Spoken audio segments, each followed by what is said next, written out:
Hello friends, क्या हाल चाल आप लोगों के? बढ़िया। चलो बढ़िया ही होने चाहिए। आओ जी, आज हम स्टार्ट करने जा रहे हैं अपना 11th लेक्चर। सर आज हम क्या शुरू करेंगे? बेटा जो हमने लास्ट 4 लेक्चर्स में पढ़ा ना, क्या पढ़ा? Comprehensive problem 1, comprehensive problem 2, comprehensive problem number 3 and comprehensive problem number 4।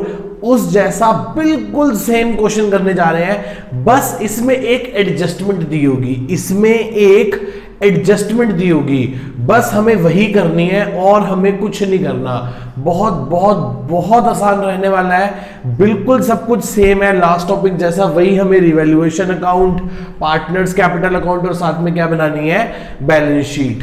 Sir आपने एडमिशन में तो हमें कैपिटल एडजस्टमेंट अलग से समझाई थी, फिर उस पे बेस्ड क्वेश्चन कराया था। मैंने कहा बेटा यहां हम ऐसा नहीं करेंगे, यहां मैं मान रहा हूं कि आप थोड़े से बड़े हो गए, आप थोड़े से बड़े हो गए और आप चीजों को थोड़ा सा खुद अब टैकल कर पाएंगे। आओ जी, क्वेश्चन आपके सामने है और हम शुरू करने जा रहे हैं आपके साथ एक बहुत इंपॉर्टेंट क्वेश्चन।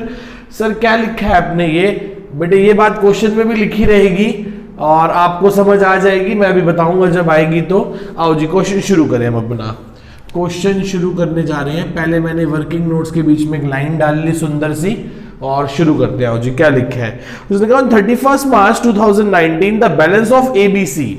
31 मार्च 19 को जो बैलेंस पड़ा है एबीसी का, वो उनकी प्रॉफिट शेयरिंग रेशियो, उनकी कैपिटल रेशियो में है। लिखा हुआ ABC were sharing profit and losses in proportion to their capital. मतलब वो उनकी profit sharing ratio A B C की जो प्रॉफिट शेयरिंग रेशियो है ना, वो कुछ ऐसे है। By balance BD. एक बार बताना कितना है? सर 45,000, 30,000 एंड 15,000 और कितना है बेटा? 15,000। तो यदि इसी जिस रेशियो में कैपिटल है उसी रेशियो में पीएसआर होगी तो रेशियो बनेगी 3:2:1। 45, 30 और 15। 15 के टेबल में 3 पे, 15 2s और 15 1s। उम्मीद करता हूं कि इतनी बात आपको समझ आई होगी। सर बैलेंस शीट में देखो कुछ और पड़ा है, कोई हीरा पड़ा है। हीरा, हीरा मतलब जनरल रिजर्व, रिजर्व फंड, कोई पी&एल का क्रेडिट बैलेंस, कोई रिजर्व पड़ा है? नहीं सर, कुछ नहीं पड़ा। सर बैलेंस शीट के असेट साइड में देखो कोई कूड़ा पड़ा है। कूड़ा देखो, कोई कूड़ा पड़ा है? नहीं सर, कोई कूड़ा नहीं पड़ा। मतलब कोई एडवर्टीजमेंट एक्सपेंडिचर नहीं है, फिक्टिशियस एसेट नहीं है, एक्यूमुलेटेड लॉसेस नहीं है, कोई पी&एल का डेबिट बैलेंस नहीं है, कोई पुरानी गुडविल नहीं पड़ी हुई, तो कुछ नहीं है, बस सिंपल कैपिटल्स थे, मैंने पोस्ट कर दिए। नीचे पढ़ते हैं। बी रिटायर हो गया। बी क्या हो गया बेटा? रिटायर हो गया। सर बी रिटायर हो गया, बी रिटायर हो गया तो वो अपना 2/6 शेयर क्या कर गया? ऑफ द फर्म को छोड़ गया। गया वो मतलब 1/3 शेयर छोड़ गया अपना। अच्छा जी, उसके बाद एफ पॉइंट में कहीं, एफ पॉइंट पढ़ता हूं मैं सीधा। में बेटे मैंने क्या पढ़ लिया? एफ पॉइंट पढ़ते हैं। Goodwill of the firm is to be valued 18,000। B share of goodwill is to be adjusted in the account of A and C. Their future profit sharing ratio is 3:1। अच्छा मैं समझ गया। यदि B retire हो गया तो ए और C partner बचे जिनकी प्रॉफिट शेयरिंग रेशियो 3:1 गिवन है। ये क्या है? New profit sharing ratio. यही क्या है बेटा? Gaining ratio. यही क्या है मेरे बेटा? Gaining ratio. यही क्या है मेरे बेटा? Gaining ratio. क्योंकि ये बी तो चला गया, क्योंकि ये बी तो चला गया। यदि ये बी चला गया तो देखो 3:1 ही बच रही है, तो न्यू पीएसआर भी 3:1 है और गेनिंग रेशियो भी क्या है बेटा? 3:1। एंट्री क्या होगी? गुडविल की A debit, C debit to B. कितने बेटे? पूरी फर्म की गुडविल यदि 18,000 है तो उसका शेयर क्या बनता था? 2/6, 1/3 मतलब 6,000। ये कौन सी रेशियो में देंगे? ये गेनिंग रेशियो में देंगे। कौन सी रेशियो में देंगे? गेनिंग रेशियो में। मतलब 4500 रुपए इसके अकाउंट से काटेंगे, 1500 रुपए इसके अकाउंट से काटेंगे और बी को 6,000 रुपए दे देंगे। बी को 6,000 रुपए दे देंगे। क्या आप मेरी इस बात को समझ रहे हो? क्या आपको गुडविल की एंट्री समझ आई? क्या आपको गुडविल की एंट्री समझ आई मेरे बेटा? हाँ सर, मैं गुडविल की एंट्री समझ आ गई। तो लिखोगे 2 बीज कैपिटल। ए के अकाउंट से काट लो 4500 और सी के अकाउंट से काट लो 1500। और by A is capital by C is capital. A और सी के अकाउंट से लेके बी को कितने दे दो, 4500 और 1500 रुपए दे दिए बेटा। 4500 और 1500 रुपए हमने ए और सी से लेके बी को दे दिए। एंट्री पुट करनी आई, एंट्री पोस्ट करनी आई। हाँ सर, पहली बार थोड़ी ना कर रहे हैं, 5वीं बार एंट्री पोस्ट कर रहे हैं, 5वीं बार। तो हमें पता है ए और सी को डेबिट करना है, नाम बी का लगाना है, लगा दिया। बी को क्रेडिट करना है, नाम ए का और सी का लगाना है। हाँ बेटे हाँ, इंटेलिजेंट हो गए हो तुम लोग, है ना? क्या हो गए हो? इंटेलिजेंट हो गए हो। ठीक है जी, चलो शुरू करें आगे की कहानी हम अपनी। क्या हुआ बेटा, फिर आगे बढ़ते हैं। फर्स्ट पॉइंट से ही शुरू करते हैं, अपना करना शुरू करते हैं। उसने कहा out of the amount of insurance premium debited to profit and loss account ₹1000 be carry forward as prepaid insurance. मैं दोबारा से इसका हिंदी अनुवाद कर देता हूं आप लोगों के लिए। उसने कहा है हमने प्रॉफिट एंड लॉस में 1000 रुपए डेबिट किए थे इंश्योरेंस प्रीमियम के, जो कि इस साल के नहीं है, अगले साल के हैं। कृपया करके आप इनको कैरी फॉरवर्ड कर दो। यार फ्यूचर के खर्चे को गलती से इस बार का खर्चा मान लिया, फ्यूचर के खर्चे को गलती से इस बार का खर्चा मान लिया। यदि इस बार का खर्चा मान लिया तो डेबिट कर दिया होगा। जैसे आप खर्चा हटाओगे तो आपका प्रॉफिट बढ़ जाएगा और आपकी क्या क्रिएट हो जाएगी, एसेट क्रिएट हो जाएगी, प्रीपेड इंश्योरेंस 1000 रुपए। और नई बैलेंस शीट में क्या लिखेंगे, प्रीपेड इंश्योरेंस 1000 रुपए। समझ गए बेटा बात को? समझ गए? खर्चा हटाया, प्रॉफिट हो गया। जैसे ही खर्चा हटा के प्रीपेड एसेट खड़ी करी तो आपकी बैलेंस शीट में एसेट दिखाई देगी ना। क्या कहा था, सावधानी हटी दुर्घटना घटी। अब यहां तो क्रेडिट कर दो और बैलेंस शीट मत बनाओ, बाद में बैलेंस शीट बनाओ तो बाद में याद भी नहीं आएगा कि 1000 रुपए क्रेडिट करने हैं। तो हाथों हाथ साथों साथ जिस भी एसेट लायबिलिटी में जो भी चेंजेस हो रहे हैं उसका जो इंपैक्ट रिवैल्यूएशन पे आएगा वो रिवैल्यूएशन पे डाल दो, और जो भी चेंज होके नई फिगर निकल के आएगी उसको नई वाली बैलेंस शीट में डाल दो जो आफ्टर रिटायरमेंट बनेगी। क्या आप लोगों को मेरी इतनी बात सभी को स्पष्ट समझ आती है? हाँ सर, हमको समझ आती है। ठीक है मेरे बच्चों, इसके बाद आगे का काम करते हैं। लिखा हुआ है B, freehold premises be appreciated by 10%। जो फ्री होल्ड प्रीमिसेस है ना वो 10% से बढ़ गई, तो बाय फ्री होल्ड प्रीमिसेस कितने की है बेटा? फ्री होल्ड प्रीमिसेस क्या होती है भाई? बिल्डिंग को बोलते हैं, बिल्डिंग को फ्री होल्ड प्रीमिस। अबे नालायक, गंदी बात ही करियो हमेशा। वो कह रहा है मिसेस, फ्री होल्ड मिसेस, मतलब लोगों की लीज, लोगों की कैसी दो टाइप की मिसेस होती हैं, फ्री होल्ड और लीज होल्ड। यार क्या सुबह सुबह गंदी बात कर लो तुम, बस आओ मेरे साथ, आओ ध्यान से आओ। फ्री होल्ड प्रीमाइसेस, प्रीमाइसेस होती है जहां पे हम बिजनेस कर रहे हैं, ऑफिस, फैक्ट्री, बिल्डिंग जो भी है। फ्री होल्ड का मतलब जिस पर अब सरकार का कोई हक नहीं रह गया, सिर्फ मेरी है। क्लास में आओगे तो बताऊंगा कि लीज होल्ड और फ्री होल्ड में क्या डिफरेंस होता है, 11th क्लास में भी समझाया था। अभी सिर्फ इतनी सी एक बात है कि फ्री होल्ड प्रीमिसेस हमारी एक एसेट है, बिल्डिंग का प्रकार होती है ये एक। क्या हो गया फ्री होल्ड प्रीमिसेस को 50,000 की थी, 10% से अप्रिशिएट हो गई तो सर 5,000 से बढ़ गई। तो नई बैलेंस शीट में फ्री होल्ड प्रीमिसेस 50 की बजाय अब 55 की दिखाई देगी। 50 की थी, 10% से बढ़ गई और नई बैलेंस शीट में 55 की हो गई। That's it. आगे पढ़ते हैं। डेटर, वो कह रहा है सी पॉइंट में पढ़ो, ध्यान से पढ़ो बेटा, सी पॉइंट ध्यान से पढ़ो। सी पॉइंट में कह रहा है provision for doubtful debt is to be brought up to 5% on debtors. Debtors में 5% का प्रोविजन बनाओ। कितने का प्रोविजन बनाओ? 5% का। तो to provision for doubtful debt 500 बनाओ, 200 बना पड़ा है तो 300 का ही तो और बनाओगे। कितने का और बनाओगे बेटा? 300 का ही तो और बनाओगे। डेटर 10,000 माइनस प्रोविजन 500, तो नई बैलेंस शीट में कितने का दिखाई देगा? 9500 का। नई बैलेंस शीट में कितने का दिखाई देगा? 9500। काफी बार हम ये पॉइंट कर चुके हैं, उम्मीद है कि अब तो आपको क्लियर हो गया होगा। प्रोविजन फॉर डाउटफुल डेट 10,000 का 5% बनाना है, 500। 500 में से पुरानी बैलेंस शीट में ध्यान से देखो 200 को ऑलरेडी बना हुआ है, तो आपके सिर पर कितना और बर्डन आया, कितना और बोझ आया? सर हम पे 300 रुपए का और बर्डन आया, 300 रुपए का और बोझ आया। तो क्या कर देंगे, खत्म कर देंगे इसको, नई बैलेंस शीट में 500 माइनस करके दिखा देंगे। Got it? क्या इतनी बात को समझ पा रहे हो आप सभी लोग बेटा? पक्का? अच्छे से? ठीक है जी, ठीक है। चलते हैं आगे। Machinery bye reduce by 5%, machinery को 5% से कम कर दो भाई। 2 मशीनरी 24,000 की है और 5% से कम करोगे तो कितने की रह जाएगी? 1200 से। तो 24 में से 12 गए, 100 गए, 24 में से 2 गए तो 22,800, 22,800 की तो बचेगी। सही है गलत है? हाँ सर सही है। आगे चलते हैं।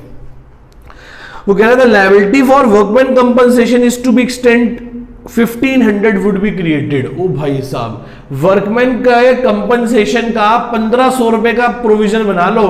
किसी वर्कर को चोट लग गई है, हो सकता है कि हमें फ्यूचर में उसको 1500 रुपए देने पड़े, हो सकता है, तो ये मतलब प्रोबेबिलिटी है। तो हम इस लॉस को आज ही क्या कर लेते हैं, एंटीसिपेट कर लेते हैं, और उस एंटीसिपेशन के लिए क्या बना लेते हैं, प्रोविजन। क्या बना लेते हैं, प्रोविजन। देखो कि बैलेंस शीट में कहीं कोई पुराना प्रोविजन पड़ा हुआ है, बैलेंस शीट में कहीं कोई पुराना वर्कमैन कंपनसेशन रिजर्व पड़ा हुआ है? नहीं सर। आप ध्यान से देख सकते हैं कि बैलेंस शीट के अंदर कोई भी पुराना provision for workman compensation reserve नहीं पड़ा हुआ। सर रिजर्व है नहीं और प्रोविजन बनाना है, रिजर्व है नहीं और प्रोविजन बनाना है, तो भैया ये तो नुकसान की बात हो गई ना। तो नुकसान की बात होगी तो क्या लिखोगे, provision for workman compensation claim. कितने रुपए का बनाना है बेटा, 1500 का। और नई बैलेंस शीट में क्या लिखेंगे, provision for workman compensation claim 1500 रुपए। बना दिया जी। लायबिलिटी खर्चा हुआ और लायबिलिटी रेस कर दी। समझ रहे हो उस बात को? बहुत अच्छा पॉइंट था ये। बच्चे जनरली इसमें कहीं ना कहीं कभी ना कभी कंफ्यूज होते रहते हैं, इसलिए मैंने आपको पहले से ही एक्सप्लेन कर दिया। कोई डाउट मेरे बेटा किसी को यहां तक? नहीं सर। आगे चलो, आगे बढ़ते हैं बेटा। जी पॉइंट बहुत इंपॉर्टेंट है, जी पॉइंट को मार्क करो, वेरी इंपॉर्टेंट। जी पॉइंट को मार्क करो, वेरी इंपॉर्टेंट। और यही कैपिटल एडजस्टमेंट है। क्या कहता है question, the total capital of new firm constitute be 60,000 between A and C in proportion to their 3:1 after passing their accounts for adjustment. Actual cash are to be paid or to be brought by the containing partner in as the case may be. हो sir बड़ी लंबी चौड़ी English बोल गया ये तो। आओ जी, इस लंबी चौड़ी इंग्लिश का एक बार हम हिंदी अनुवाद कर ले। क्या कर ले, हिंदी अनुवाद, क्योंकि तभी हमें बात समझ में आएगी। टोटल कैपिटल किसी भी नई फर्म का कितना है बेटा, 60,000 रुपए है। ए और सी के बीच में, जिनकी रेशियो कितनी है, 3:1 है। After passing their entries in their account for adjustments. अच्छा, बता दिया इसने कि नई फर्म का जो कैपिटल रहेगा ना, नई फर्म का जो कैपिटल रहेगा वो 60,000 होगा। इसका मतलब मेरी बात सही थी, हम कैपिटल एडजस्टमेंट नंबर 1 पढ़ रहे हैं। क्या पहचान है इसकी कैपिटल एडजस्टमेंट नंबर 1 की, कि total capital of new firm is given, कि टोटल कैपिटल न्यू फर्म का हमें पहले से ही दिया रहेगा। ठीक है जी, तो लिख देते हैं टोटल कैपिटल कितना है ऑफ न्यू फर्म, कितना है बेटा, 60,000। ये 60,000 किसका है बेटा, ये ए का है और सी का है, क्योंकि बी तो रिटायर हो रहा है। बी तो क्या हो रहा है बेटा, रिटायर हो रहा है। ठीक है जी, तो क्या ये किस में होगा, लिखा हुआ है should be in their profit sharing ratio, जो कि कितनी है, 3:1। तो कितना होगा, ए का कैपिटल होना चाहिए 45,000 और सी का होना चाहिए 15,000, क्योंकि कौन सी रेशियो में बांट देंगे हम इसको, 3:1 में डिस्ट्रीब्यूट कर देंगे। किस में डिस्ट्रीब्यूट कर देंगे बेटा, 3:1 में। क्या आपको कैपिटल एडजस्टमेंट समझ में आई? हाँ सर। एक बार और बताओ, तो ध्यान से जी पॉइंट पढ़ो। उसने कहा है तो जो टोटल कैपिटल होगी नई फर्म की वो 60,000 होगी। मैं कहा ठीक है जी। कह रहा है वो नए पार्टनर्स की होगी, तो बी की रिटायरमेंट के बाद कौन बचा, ए और सी। वो किस में होगी, उनकी न्यू प्रॉफिट शेयरिंग रेशियो में होगी। यदि इतनी होनी चाहिए, ये क्या है बेटा, इतनी होनी चाहिए। ये क्या है बेटा, चाहिए चाहिए चाहिए चाहिए चाहिए। क्या इतनी होनी चाहिए। एक्चुअली जो भी होगी, यदि कम होगी तो ले आएगा, ज्यादा होगी तो पे कर देंगे। इस इंग्लिश में यही बात लिखी हुई है। ठीक है जी, आगे एच पॉइंट पढ़ते हैं। वो कह रहा है जो एच रिटायर हो गया है, एच पॉइंट में कह रहा है, वो कह रहा है जो बी रिटायर हो गया है उसे 5,000 रुपए कैश में पे कर दो, बाकी लोन में डाल दो। बाकी कहां डाल दो, लोन में डाल दो। मैं कहा ठीक है बेटा, कोई प्रॉब्लम वाली बात नहीं है। एक बार ये देख लेते हैं कि इनका कितना प्रॉफिट एंड लॉस है। आओ जी चेक करें, एक बार ध्यान से चेक करें। मुझे तो लग रहा है कि प्रॉफिट ही है, और सच में प्रॉफिट ही है। आओ जी कैलकुलेट करें प्रॉफिट। ये हो गया 6,000, ये भी हो गया 6,000। क्या लिखेंगे, to profit transfer to partners capital account. कितने का प्रॉफिट है, 6,000 में से आप माइनस कर दो 300 रुपये एक, 1200 रुपये एक और 1500 रुपये एक, तो जो प्रॉफिट आ गया वो आ गया 3,000 रुपये का प्रॉफिट आ गया। ये ए में, बी में और सी की प्रॉफिट शेयरिंग रेशियो बढ़ जाएगा कितना, 500, 1000 और 1500। ये जो रीवैल्यूएशन का प्रॉफिट आया उसे मैं लिख दूं बाय रीवैल्यूएशन प्रॉफिट, 1500, 1000 और 500। क्या आपको यहां तक किसी को डाउट है? क्या आपको यहां तक किसी भी बच्चे को, किसी भी मेरे भाई को, बहन को, किसी दोस्त को, साथी को, संगी को कहीं कोई डाउट है? नहीं है? ठीक है जी, चलते हैं आगे। अब जी क्या बात थी, जो रिटायर हुआ पहले उसका हिसाब किताब कर ले। रिटायर जो हुआ उसके 30,001, 6,001 और 37,000 हो गए टोटल। कितने हो गए, 37,000। जो रिटायर हो गया उसे कैश कितना देने को कहा है, उसको कहा है कि कितने पैसे दे दो। क्वेश्चन कह रहा है कि उसको सर 5,000 दे दो। कितने दे दो, 5,000। बाकी क्या बना दो, बाकी बना दो बीज लोन। बी का क्या बना दो, लोन बना दो। क्या बना दो, बी का लोन बना दो। 37 में से 5 गए तो कितने बचे सर, 32,000 का लोन बना दो। कितने का लोन बना दो, 32 का। तो जो रिटायर हो गया उसका तो काम खत्म कर दिया हमने, उसका तो हमने काम क्या कर दिया बेटा, खत्म कर दिया। क्या एंट्री करी होगी उसकी करी होगी बीज कैपिटल अकाउंट डेबिट, खत्म कर दो उसका कैपिटल 37 से। टू कैश दे दो उसे 5,000, बाकी बना दो बीज लोन, मतलब 32,000 से बी का लोन बना दो। 32,000 रुपए से बी का लोन बना दो। 32,000 रुपए से बी का लोन बना दो। क्या आपको इतनी बात समझ में आती है? क्या आप लोगों को इतनी बात समझ में आती है मेरे बेटा? हाँ सर, हमें इतनी बात समझ आती है। आओ जी ए और सी का काम कर ले। देखो, एक तो है सीधा तरीका जो कि थोड़ा सा मुश्किल है, एक है थोड़ा सा टेढ़ा तरीका जो कि बहुत आसान है। या तो पहले इतना कैपिटल होना चाहिए, मैं एक्चुअली कैलकुलेट कर लूं कि कितना कैपिटल है, पर मैं कहा छोड़ो ना, क्या जरूरत है। कितना होना चाहिए, ए का होना चाहिए 45, सी का होना चाहिए 15। तो जबरदस्ती एक काम करो, जो बैलेंस सीडी हम कैलकुलेट किया करते थे, वो अब हम कैलकुलेट नहीं करेंगे। यदि नॉर्मल क्वेश्चन होता तो मैं क्या करता, 45 प्लस 1500 माइनस 4500 और बैलेंस सीडी निकाल लेता। पर मैं अब ऐसे बैलेंस सीडी नहीं निकालूंगा। मेरे को पता है कि ए का कैपिटल 45 होना चाहिए और सी का कैपिटल 15 होना चाहिए। मुझे पता है, मुझे भली भांति पता है ए का कैपिटल 45 और सी का कैपिटल 15 होना चाहिए। ए का कैपिटल 45 और सी का कैपिटल 15 होना चाहिए। तो जबरदस्ती लिख देता हूं ना, 45 और 15 आ गया जी, आ गया कैपिटल, आ गया इतना होना चाहिए। अब डिफरेंस निकाल लेंगे। क्या निकाल लेंगे, डिफरेंस, यदि डिफरेंस यहां निकला तो लिखेंगे बाय कैश बैलेंसिंग फिगर। इधर बचने का मतलब है कि पार्टनर से पैसे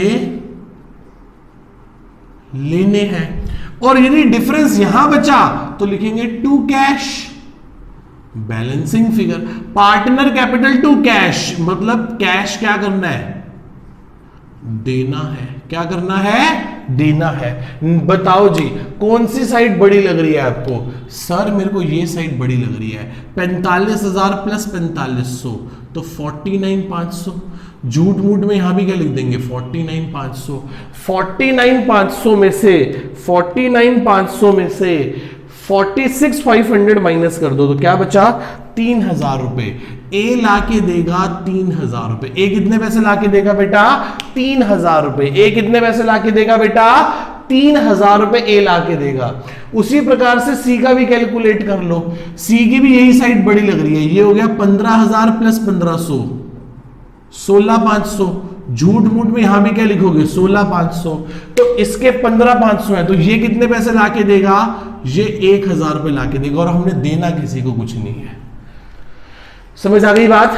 हमने दूसरे तरीके से काम किया और जो इतना कैपिटल होना चाहिए था उसको एक बैलेंस सीडी में लिख दिया। इसका मतलब बहुत ध्यान से सुनना, मेरी बात को समझने की कोशिश करना।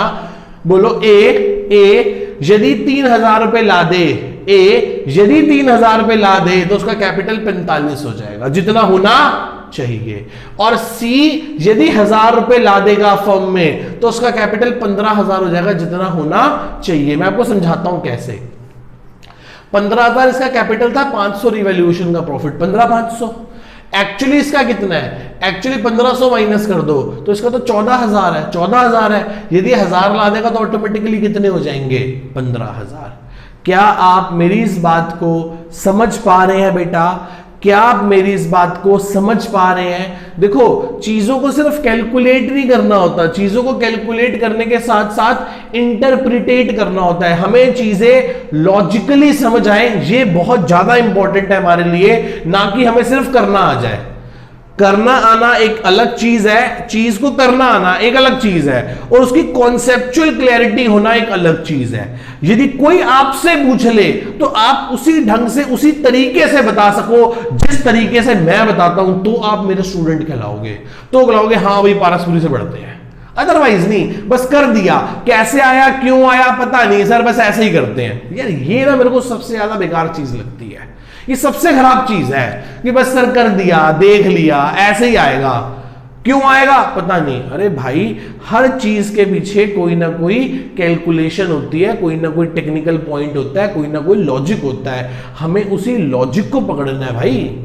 ठीक है, वो बच्चे कह रहे सर बहनें भी बैठी हैं। हाँ भाई हाँ, बहनें भी बैठी हैं, सभी भाई एंड बहनें। ठीक है जी, आओ मैं समझ गया सर। एक कैश अकाउंट बना लेते हैं। क्या बना लेते हैं बेटा, एक कैश अकाउंट। मुझे याद है सारी ट्रांजैक्शंस।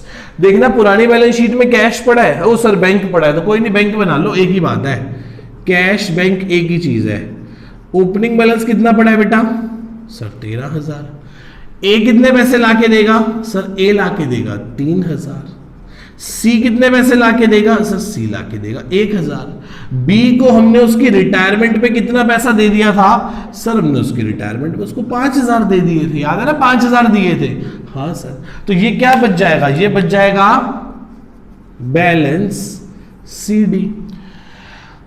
13 और 3 16 और 1 17, 17 में से 5 गए तो 12,000। दैट्स इट, खत्म जी, बस इतनी सी बात है। कोई डाउट किसी को यहां तक, कोई डाउट मेरे बच्चा यहां तक किसी को? सर ये 13,000 कहां से आए बेटा, पुरानी बैलेंस शीट में देखो बैंक में 13 पड़े हैं। ए और सी 3,000 और 1,000 लेके आए थे, ये रे। बी को हमने उसके रिटायरमेंट के टाइम पे 5,000 रुपए नगद पकड़ाए थे, तो वो ये रे। तो ऑटोमेटिकली मेरे पास कैश में कितना पैसा बचेगा, 12,000 रुपए बचेंगे। कितने पैसे बचेंगे बेटा, 12,000 रुपए बचेंगे। कितने पैसे बचेंगे, 12,000 रुपए बचेंगे। क्या आप मेरी इस बात से सहमत हैं? क्या आप मेरी इस बात से सहमत हैं? हाँ सर, हम आपकी इस बात से भली भांति सहमत हैं।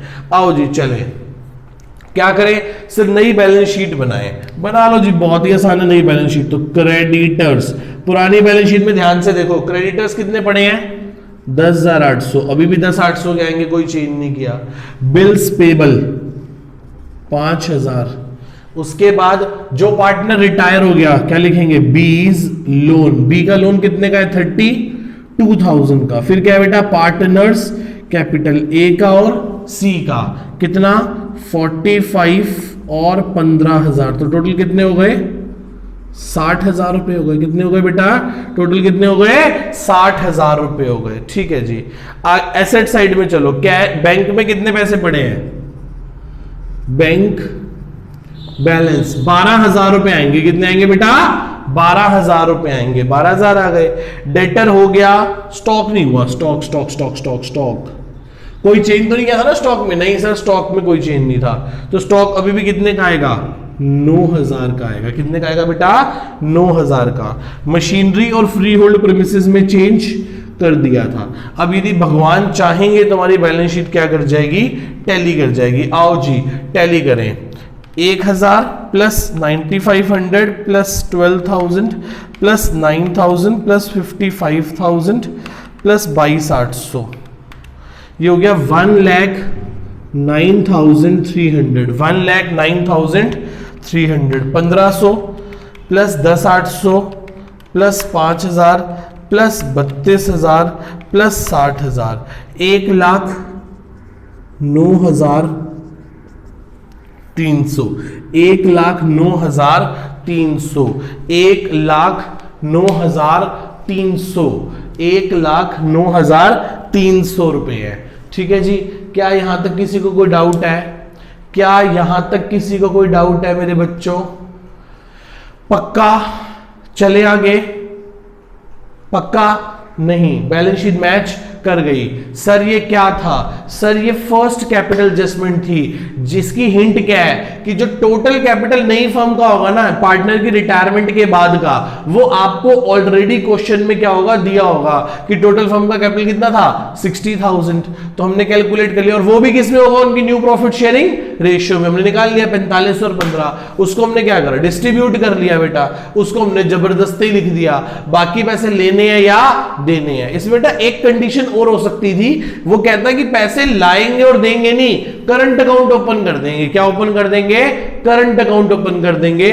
तो मैं आपको नेक्स्ट क्लास में या नेक्स्ट लेक्चर में इसके बारे में समझाऊंगा, और होप सो ऐसा ही एक सेम क्वेश्चन अभी और करें जिसमें करंट अकाउंट के बारे में बात दे रखी हो। ठीक है जी, हाँ सर मजा आ गया, क्लियर हो गया, ये सारा क्लियर है। ठीक है जी, टाटा बाय बाय, सी यू।